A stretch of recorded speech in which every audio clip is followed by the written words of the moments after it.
All right, guys, number 10. I didn't think I'd be making 10. Well, okay, I did think I would stick with it. You know, I think that's one of the things that is you can count on me with is when I think about doing something, I make a plan and I stick with it. So I've been thinking about this for probably 8 months, but you know, when I decided to, start this, I wanted to finish it. So I wasn't gonna make 1 or 2 videos and then get distracted by too much research. I knew that all my fans, once I started this journey, I would have to finish it. So my goal, let's get to 100. That's a big number. Let's get to 100 by June 1st. Not subscribers, we're not gonna get there, but 100 videos. Because I've learned to only worry about what I can control, and I can control my effort. I can't control my fan base. I can't. So I'm just gonna keep pushing out videos, even if no one's watching, If I have 1 subscriber that, stops what they're doing, if they're making supper for their kids, if they're helping with homework and they see an alert, Postcard Interviews making a video or made a video, it's ready to watch. All I want from my viewers, I want 1 person to say, you mean more than my kids. That's all I want. I mean, I'm not asking for much, okay? So I checked the mail today and I got another envelope from a mystery fan. I mean, it's crazy because I thought it was just gonna be 1 time. But, I had fun looking at it. I thought it was a really good idea, great concept. Yeah, so I guess I kind of know what's expected. I mean, there's gonna be some pictures in here, I'm guessing, but, we'll see. Let's see what the letter says. Okay, so here's the letter. Post-game interview. So that's me. I'm thinking about, having a phrase or my name be called Minnesota Mike. I'm trying to think if that will stick. So I think from now on, you might hear me call myself my own nickname. I'm just giving myself a nickname. I think Minnesota Mike has a nice little ring to it. Okay, so post-game interview or Minnesota Mike we'll go with. Your last video was fire. Wow, thank you. Kind. Tell me your thoughts. Mystery fan. All right, let's look. Again, I haven't seen these, so I don't know how this video is gonna go. Oh, starting off with Wendell Curry. So this is a 2009 Topps Chrome Gold. And I want to point out something. So PWCC. This is an auction house that takes in a lot of consignment. So that means that I don't want to take pictures and I don't want to, I only got like 10 people that our feedback on eBay is really low. And I don't have the star power to put a card like this on eBay. So what they do is people send cards to this company, PWCC, and there's other companies like this. I think there's 2 main ones that you might see. So in the bottom of a picture, if you see that PWCC, you can count that the value is inflated. So investors that are coming in and buying up all the really good cards, I think their focus might be this company because whenever I see cards that sell, it's usually about 15 to 20% above what it should be. So just something to look for. If you're looking to see what a card goes for and you see that little PWCC, know that it is increased in value because a lot of the investors know that they can trust PWCC to get their card and it's gonna be exactly what they say, so it's safe. I like safe too. So, okay, so the Stefan Curry, or Wendell, whatever you wanna call, I think he was Wendell at birth. So I just kind of went with that. I know a reporter at an interview of him, one of the reporters said, yeah, Wendell Curry, and there was a nice little picture of him going, are you serious? Did you just call me Wendell? So that's kind of why I said Wendell at a previous video, because I just found that funny. And it had to do with an interview, so it just made sense in my head to say something like Wendell, okay? So what's cool about this card is Topps, they actually talked to Del Curry, his father, who played in the NBA, and they said, you know what, Del?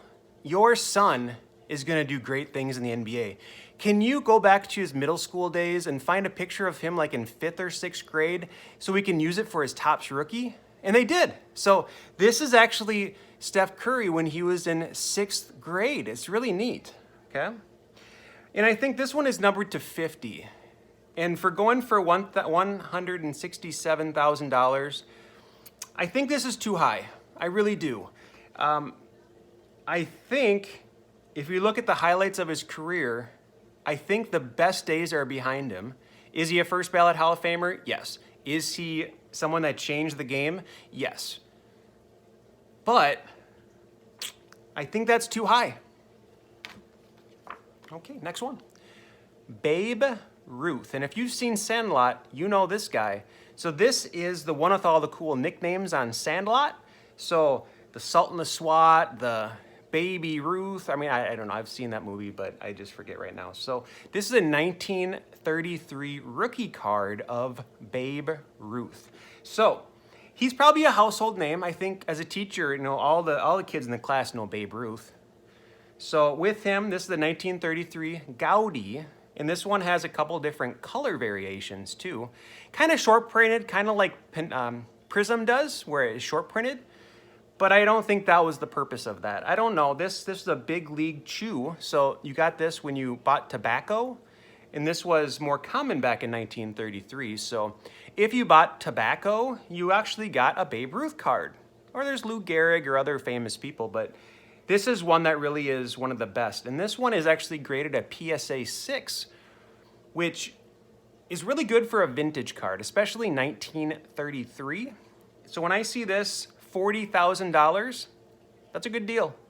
This card will be $500,000 one day if it's graded at like a 7 or 8. Now, when I think about these two cards, Babe Ruth should be higher. And if I think of the Steph Curry, yes, there's exactly 50 of these in the world. And probably none of them are 9.5 or higher. It might be very rare, but if I'm going to put all my eggs in the basket, I'm going to pick this guy. The guy that would eat 20 hot dogs before a baseball game. He's my hero. Okay, we're bringing up some history from the past. Okay, whoever sent this knew that I sold a bunch of Kobe Bryants. It's not my greatest moment. So when Kobe Bryant passed away on January 26, 2020, it was the same day as my daughter's birthday. Okay, we were just having some thoughts about, okay, where could we go for spring break? And I'm thinking Wisconsin Dells is something I always want to take them. So my kids have been with me for 3 years now, and they've never been to Wisconsin Dells, and I have never been to Wisconsin Dells. And also my son is big into jumping on the trampoline. So when he died, I saw some of the prices go really, really high. So about an hour I went back and forth. Do I sell cards or do I keep them? Knowing that Kobe Bryant has probably the biggest fan base out of probably more fans than Michael Jordan.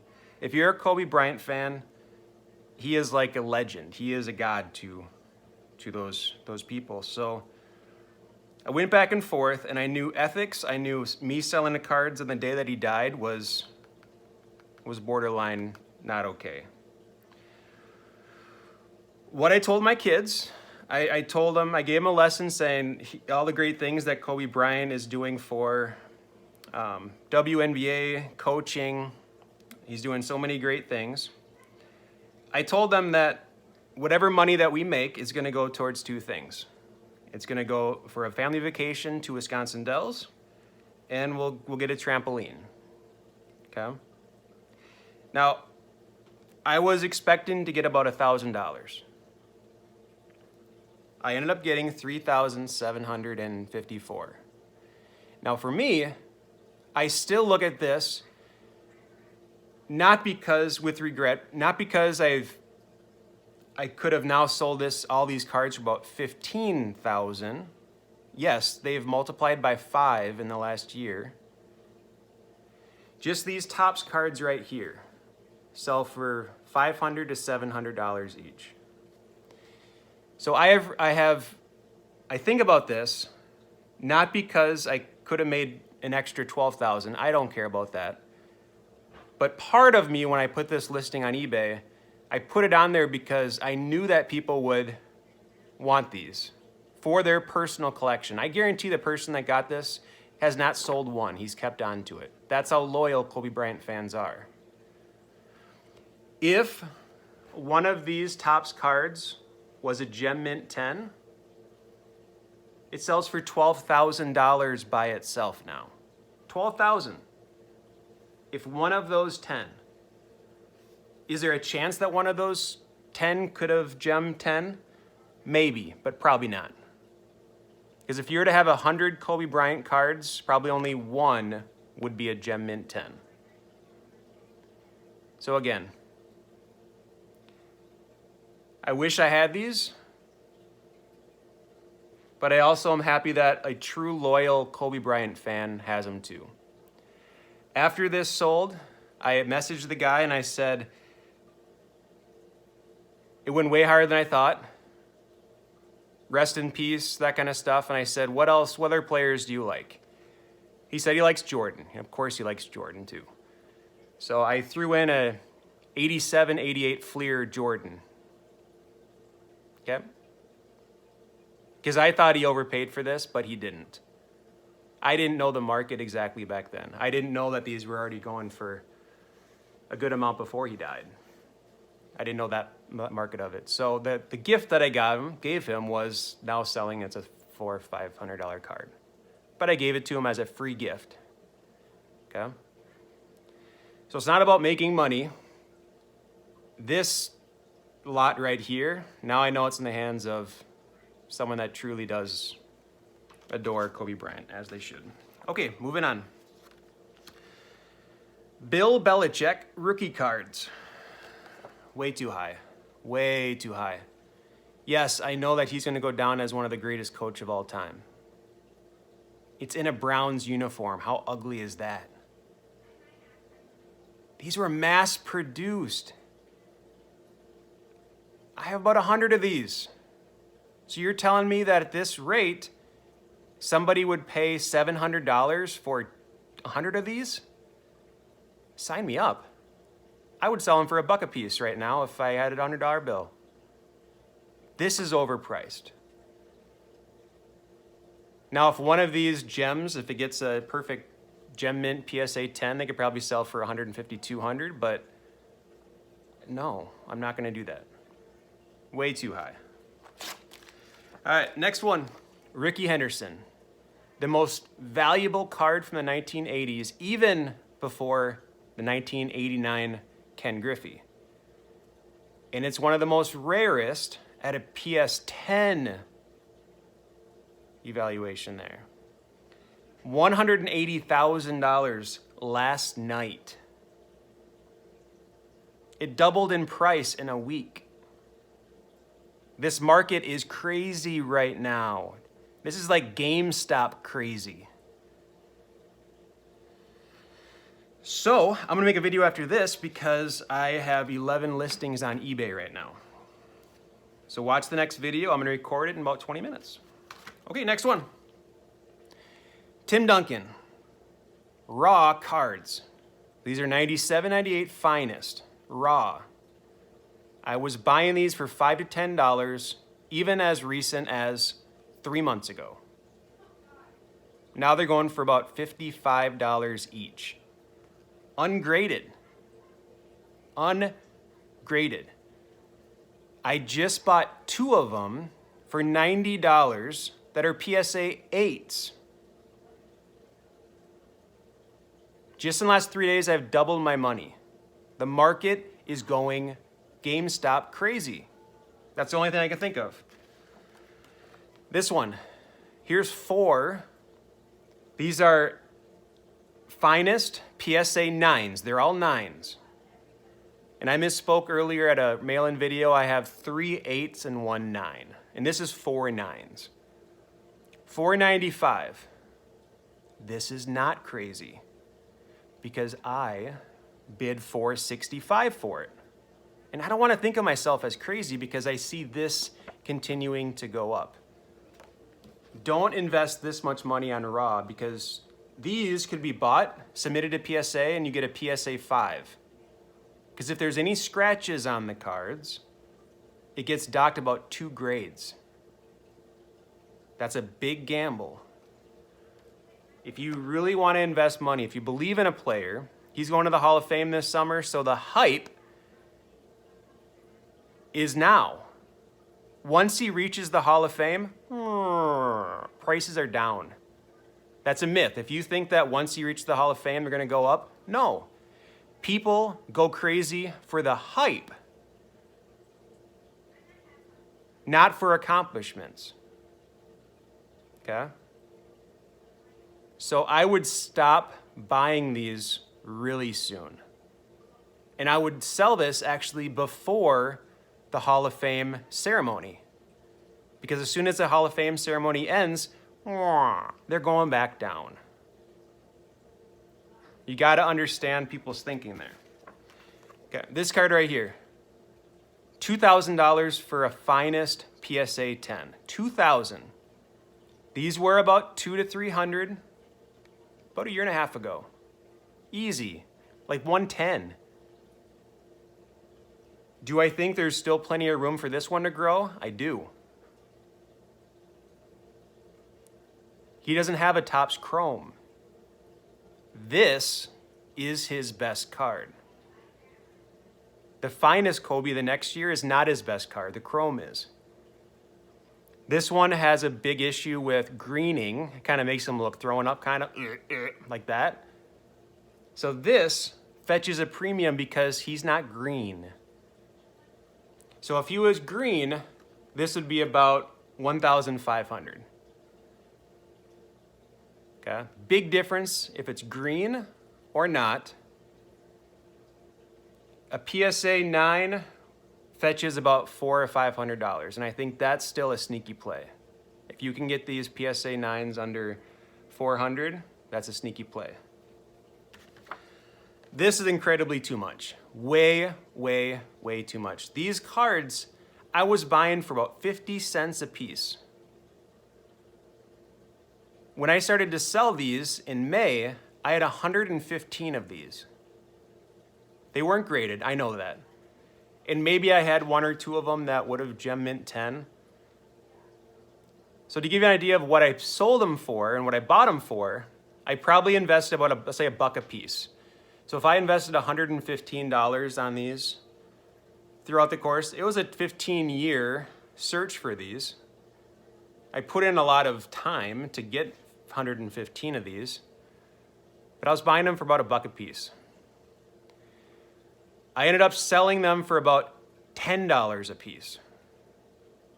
So between 2 lots of 50 plus another one of 15, I made over $1,000. So I went from $100 invested to $1,000. And for me, 10x, yeah, I'll jump out at making 10 times my money investment. This is just one card that I have out of my million cards. So I was ready to liquidate that and then put money in other things, like Derek Jeter cards, like I'm going to talk about next video. This is way too high. The amount of Topps Garnett rookies, if I can get my hands on 115 of them as a part-time eBayer, I'm a full-time eBayer now, but part-time eBayer over 15 years, this is way too high. This will go down. Do not touch these, because now in Raw, they're actually going for $30 a piece. So I sold my cards when they were about $10 a piece, and if I didn't sell them, I could have now sold them today for $3,000. So we're talking about a $100 investment. I sold them and I made $1,000. If I were to sell them now, I could make $3,000. Am I happy that I got rid of them? Yes, I am. Because I was able to put that money into other investments that have, crazy to think, did better than 3 times the investment value. And I keep thinking about stocks. 5% return for a year. We're talking 300% return in 5 months. This will not sustain. It won't. But those are the numbers. Where I have extra money right now, what do I do with it? For me, it's I'm paying off my van. I don't want to have any car payments. I don't want to have any student loans or credit card debt. And in 1 month from now, I'm going to have none of those three. So any extra money that comes in, I can put towards my house. And then hopefully in 10 years, when I'm 45 years old, I can have no house payment, no car, no credit card loans, no student loans, and no credit card debt. That's my goal. That's my long-term goal. Financially smart. And those are things I'm going to teach to my 3 kids. What I want to do in about a couple months is I want to have 10 listings, put them all on eBay. I'll put in the video. Every penny that is sold that I make is divided into 3 savings accounts. And we're going to start my kids with a savings account, hopefully of a couple grand each. That's my goal. I figured out my goal now. Okay? Pay off debt, think about the future, teach my kids how to balance their money. I'm going to teach my kids about don't do credit cards. If you can avoid credit cards, yes, you can get points, but there's so many, for every 5 things that are wrong about credit cards, yes, you can get points, you can get stuff like that. But is it easy to miss a payment? Yes. Is it easy to keep the balance going up a little bit, one at a time? Yes. In a pandemic when you can't pay rent? Yes.